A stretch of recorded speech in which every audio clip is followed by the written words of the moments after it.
Alright, so ladies and gentlemen, welcome back to another video. Today, I'm showing you 27 essential tips and tricks in FL Studio. Trust me, you're going to want to know every single one of these, so make sure you stick around and watch to the end of the video. Also, there'll be chapters in the timeline, so you'll be able to skip around if you want to, and just listen to the tips you don't already know. Enjoy the video.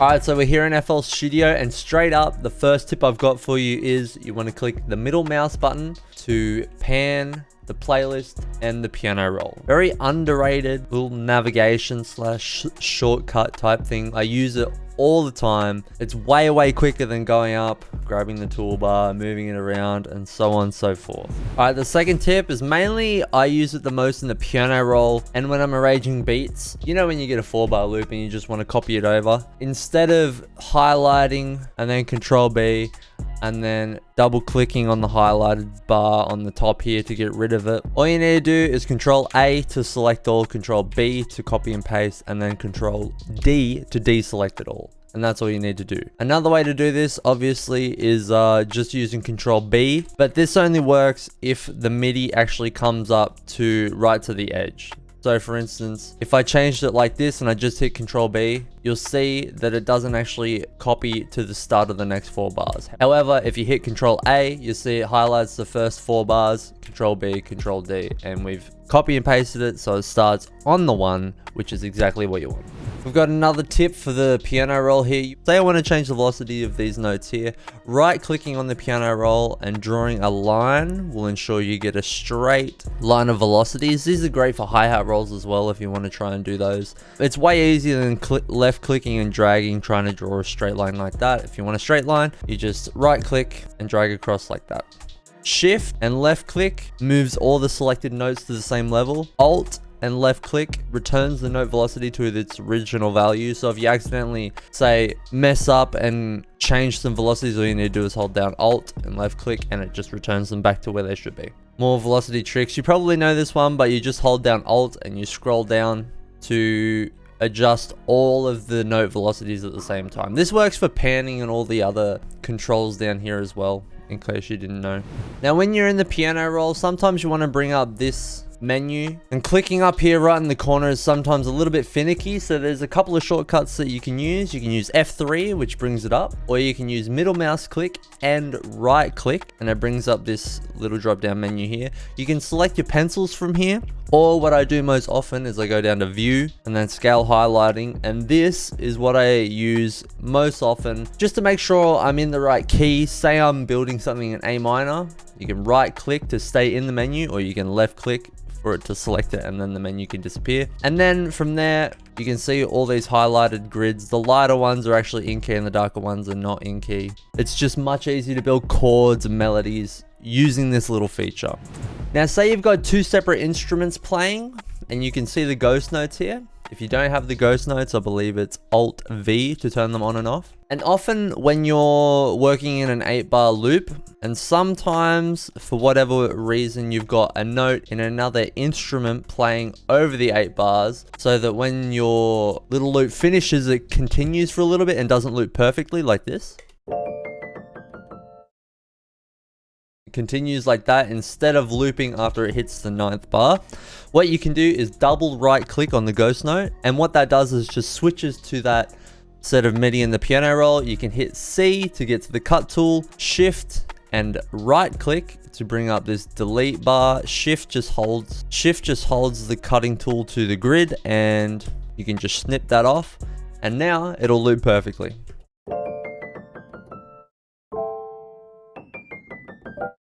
Perfect. Now if you're like me and you like changing the color of your MIDI very often, all you have to do is right click on this color here and you can pick any color from the this color selector. Obviously we'll go with white, changes it to white, and you can see on every other piano MIDI that you have, it'll automatically change it to white.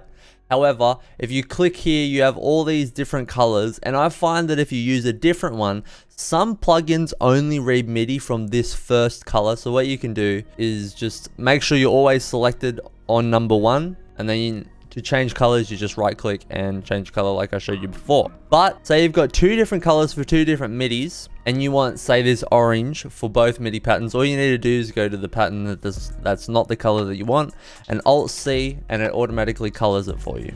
The next tip is if you're using typing keyboard to piano keyboard, or if you have a MIDI keyboard and you're just playing around and you've got something cool that you wanted but you weren't recording, what you can do is you go up to Tools, go down to Dump Score Log to selected pattern, and depending on how long you've been playing, you can click last 2 minutes or whatever, and make sure you click Merge so that it doesn't delete any of the other MIDI that you've had in there before. This is quite a well-known shortcut, but if you didn't know, it's definitely a game changer.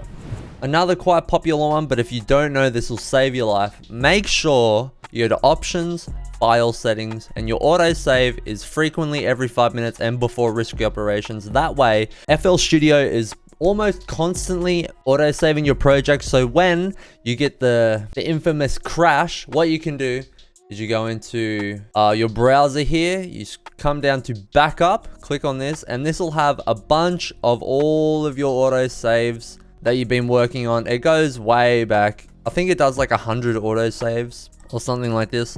But what you can do is you just go to the last one, you can right click and you just click open. And then you might have lost a little bit of progress, but at least you're back to almost where you were just before it crashed. Game changer, saved my butt multiple times. Make sure you do that yourself. Another quick little tool is if you're in the channel rack here and you want to get to the piano roll, you can press F7 on the highlighted track and it'll bring you to that MIDI.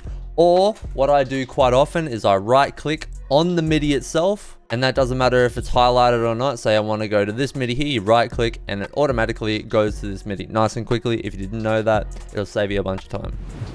Another really good one that'll save you a bunch of time is knowing the tool shortcuts on your keyboard. So the main ones I use is the regular tool. I'm not sure what it's actually called. It's called the draw tool. So the draw tool is P and the cut tool is C. So often I'm switching between P and C to change these two tools. And a few little shortcuts within these two tools. The draw tool, you've got the regular tool that you can draw and click and stuff. You right click for the delete, and then you double right click and you get this little X, and that's just the mute tool. Super good if you want to mute something real quick in the playlist or in the piano roll. Super useful. And now back into the cut tool. I've mentioned this before. You can shift and right click to lock it to grid. And what this red bar does is it just cuts and deletes the shortest half of a note or a pattern in the playlist. So if I cut here, it'll cut the two on the right hand side. But if you cut in the middle, it always cuts on the right hand side. So if you've got an 8-bar loop and you just want to quickly cut it in half and delete the right hand side, shift right click like I said before, snip it, and that's it, done. Another way you can switch tools nice and easily is all you have to do is right click and scroll, and you can scroll between all of these tools. I personally don't use this, but if you get really good at switching between all these tools, I can see this being very fast and efficient. So just something I thought that you should be aware of. Now, something that beginners especially struggle with, and I knew this was something that I wish I knew how to do way back when I first started, is multiple undos. Now, you'll realize in FL Studio that if you do multiple actions at once and you press Ctrl Z over and over again, you'll see it only undoes and redoes the last action that you performed. However, if you want to go back multiple steps, you can select Control Alt and then press Z over and over again, and you'll see that it actually goes up the undo tree. Another way that you can go back multiple steps is you just go to this current project history tab, and it has all of the undo events that you can go through and select. If you do want to change this and switch it around so that Control Z actually goes through the tree and Control Alt Z does the back and forth undo, all you need to do is go into your general settings in FL and you select this alternate undo mode. Now, the reason I don't have this is because before FL 20.9, this was just in the new update. I pretty much got the muscle memory already down for the undo, so I feel like switching it now would be a little bit annoying, and honestly, it doesn't bother me too much, so I'm just going to leave it as the default. Alright, this next tip is probably best demonstrated in the piano roll, but like all these tips, you can use it in the playlist for arrangement as well. Often you can see that you can find the select tool by holding Control and then clicking and dragging. You can select a bunch of different notes like this, and to make multiple selections at once, you can hit Control Shift and click and drag. However, what you can do is Control Shift and just click select notes so you can get a random selection like this. I use two other shortcuts. I use Alt S to strum these notes, and because I've selected individual notes, it sort of humanizes the MIDI and puts it slightly off grid so that it sounds like an actual human has played it. And also, if you Alt R and randomize these select notes, it also makes it sound more human. So if you just go through and select like some random notes a few times, you'll notice that it's not too crazy, but it really adds another dimension to just a random MIDI pattern. Sort of branching off from that last tip, what I do if I want the MIDI pattern that I've just clicked in to sound more human nice and quickly, I hit Alt R to randomize the velocities, click accept, and then I hit Alt X to bring down the level scaling, or up depending on what sounds better. This often sounds better when you've got pianos. It sounds a lot softer, and especially for cheaper piano VSTs, it sounds a lot better. So before sounds like this.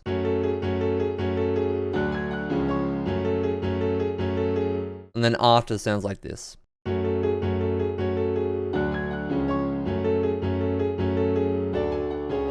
Just has a little bit more dynamic range and doesn't sound as robotic. And say you want a flam or a note that's slightly off grid in your velocities, for example, what you can do is just place a note and then you hold Alt as you click and drag a note. And you can see that you can move it anywhere off grid. And the way I do flams is I just place a short note like this and then another note above it, hit Alt, shift it slightly off grid towards like the end of this shorter note. And you'll hear that the flam sounds quite natural. Lovely. Another tip that's pretty much universal across the whole software is renaming and coloring instruments or mixer tracks in FL.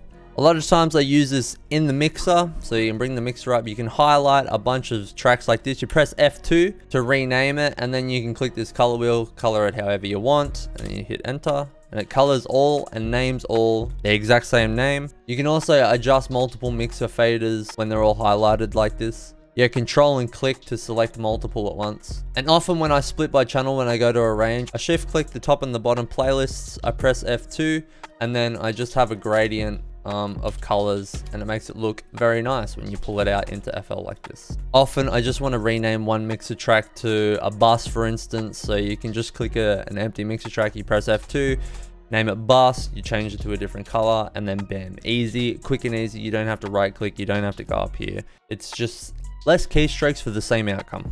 A pretty basic tip that saved me a lot of time as well is knowing your function key shortcuts to bring up each of the menus. F5 is for the playlist, F6 is for the channel rack, F7 is for the piano roll, F8 is for the plugin picker. I don't use this very often, but if you're interested, that's how you do it. F9 for the mixer, and F11 to bring up the project settings info. I do this a lot if I want to check how long I've been in a project for. We can go back to F10 if you want. This just brings up the regular settings window. And then you can click across the info if you want, or you can press F11. And then I believe F12 just closes all the windows. Alright, so you've got this sick piano melody and you want to send it to the mixer track, but you also want it to be renamed so you know which mixer track you've sent it to. What I do is I just highlight it here and you hit Control L and you send that to the mixer track. It's going to send it to the first empty mixer track that hasn't been tampered with at all. And in this instance, it's 15. You can see here it's FL keys and it's colored the same color.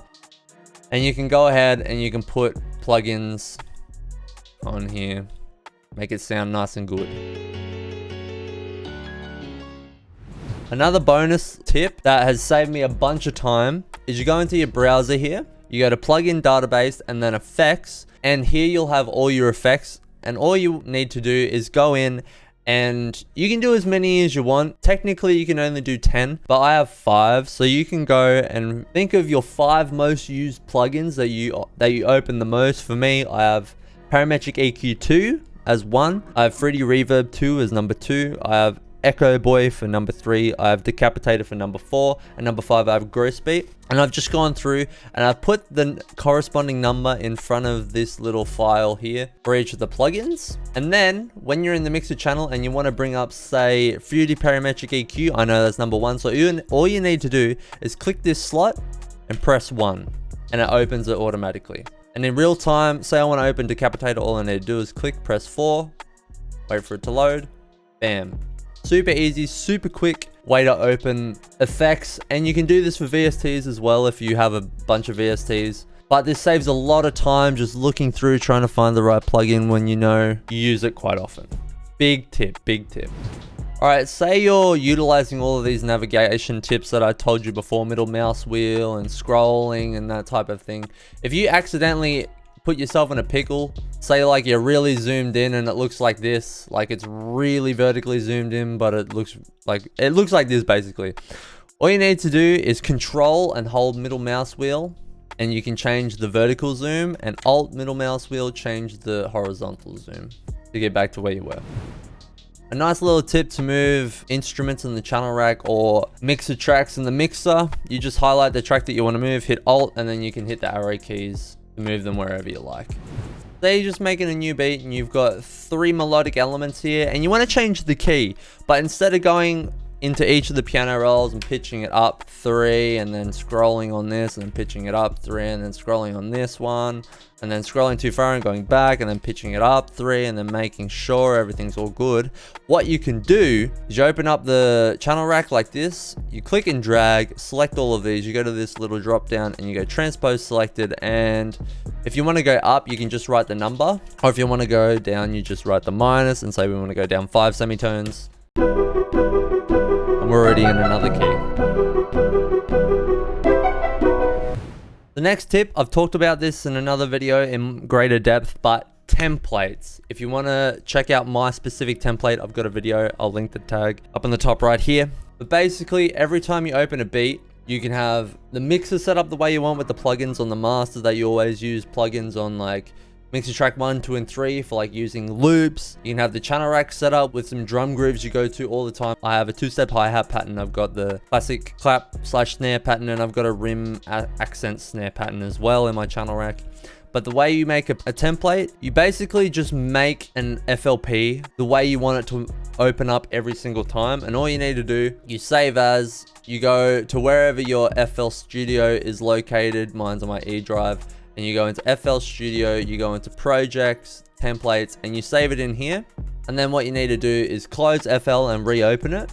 And then once you've reopened it, you can go into general settings and you go down the bottom here, default template, and you click here and you select whichever template you want. Mine's this custom template. And now every time you either open FL or you go up here and you go new, it's gonna open up to the template that you use, and it's going to save you a bunch of time. If you want my FLP template, let me know in the comment section below and I'll make it available for you guys.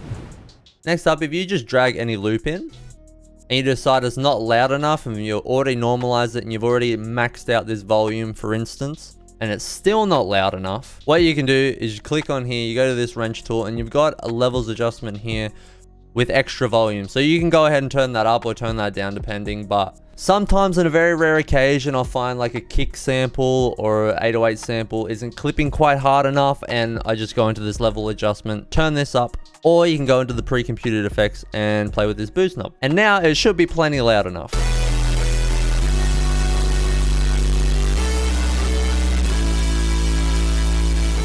Similar to the template thing, what you can do is if you have a select mixer chain that you like the sound of, how it manipulated a melody, so you've got a bunch of plugins.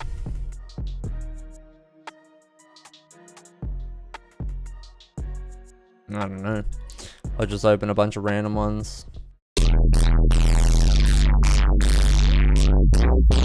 Say you like the way that sounds, what you can do is right click on the mixer track. You go to File, Save Mixer State As, and then you can save it. Also, I do this for like my vocal recording chain or a guitar recording chain, it depends. If you have a bunch of different artists and they have slightly different vocal chains, you can save a bunch of them in here, you know, folders and whatnot. But yeah, super underrated tip, check it out. All right, next one, say you've got a basic drum pattern in and you want to switch out the hi-hat real quick, but you don't want to like drag it in and then go back and then you're not sure which hi-hat you want and you can't remember which one you did. So what you can do is without dragging it in, you can control click and you can switch each hi-hat out super quick.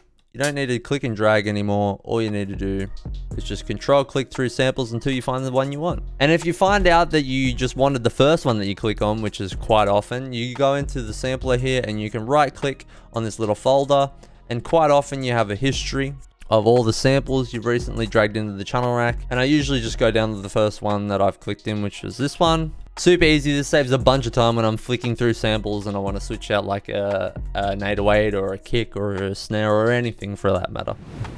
So you've got a really cluttered FLP. You're recording vocals, for instance. All these loops are my dummy vocals, let's just say. And you finish recording and you just want to delete all of the recordings that you're not using. What you can do is you go up to Tools, you go to Macros, and then you come across and you go down to Purge Unused Audio Clips. And what you'll see is there's a bunch of audio files here, but once I select this, it deletes a bunch of them and it only keeps the ones that are actually in the playlist and being used. Great thing to keep your files organized and tidy inside your projects. The next tip is a playlist, sort of tips and tricks. If you've got your whole beat stemmed out and you want to just listen to a specific track for a section, all you need to do is when it's playing, say I want to listen to this one, you right click on it and it solos it automatically. You can right click it on it again to open everything back up. This is a great little shortcut just to solo things out and make sure everything's sounding nice. And finally, the last tip that I use quite often is you can use H and J to go through each of your instruments with your piano roll. So H goes backwards and J goes forwards. I'm at my hi-hat here, I'm at my clap, and then snare, and then it loops. But if I press H instead and go back the other way, it's reverse. So if you just want to go through, say you want to go from the hi-hat to the snare, accent snare real quick, you just press J twice and you're already there. If you can get very quick at figuring out where your instrument is and then just hitting H or J to get to it real quick just to change something, I feel like that would save a lot of time, and it's something I'm working on. But yeah, that's going to be it. I appreciate you all for watching. They're all the tips that I use religiously. They've saved me so much time, so much headache, so much heartache. So yeah, if you learned something, let me know in the comment section below. If you liked the video, like the video, subscribe if you want to see more content, hit the bell notification to be notified next time I post a video. But yeah, that's going to be it. Stay safe, stay healthy, and as always, I'll see you in the next video. I love you.